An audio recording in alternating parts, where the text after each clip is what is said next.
Sa bagay, tayo din kapag nangangailangan kapag may pagsubok at problema, hindi natin alam kung sino ang hihingian ng tulong, kapatid ba, tatay ba, nanay ba, kamag-anakan ba, kapitbahay ba, kasama sa trabaho. Tatlo, para silang tulirong kalapati na palipat-lipat ng paglipad sa iba-ibang paganong bansa sa paghahanap ng di matagpuang tulong.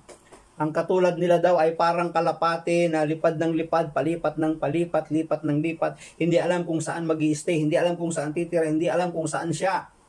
Tulirong-tuliro daw siya, sabi sa ating pinabasa. Sino raw yung mga tuliro? Ang mga Israelita noong panahon ni Usayas, na hindi nila alam kung saan ba sila hihingi ng tulong, sa Diyos na buhay ba o sa Diyos na mga pagano ng iba't ibang bansa. Sa bagay, tayo din kapag nangangailangan kapag may pagsubok at problema, hindi natin alam kung sino ang hihingian ng tulong, kapatid ba, tatay ba, nanay ba, kamag-anakan ba, kapitbahay ba, kasama sa trabaho, nasa gobyerno, di ba? Hindi natin alam kung sino hihingian ng tulong. Minsan, panghuli na nga lang natin hinihingian ng tulong ang ating Diyos. Buti na lang ang Diyos, hindi siya suplado. Na kapag naisip nating sa Diyos lumapit, nandyan siya Tama yung sabi na aklat ng Isayas Mula umaga hanggang gabi para abutin ang kanilang pangailangan. Yan ang ating Diyos, di ba?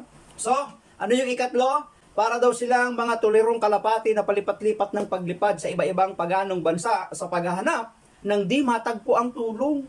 Di ba? Nihahalin tulad sila ni Usayas dahil yung kanilang puso ay nahahati. Una ay sa tinatawag na parang bibingkang hilaw.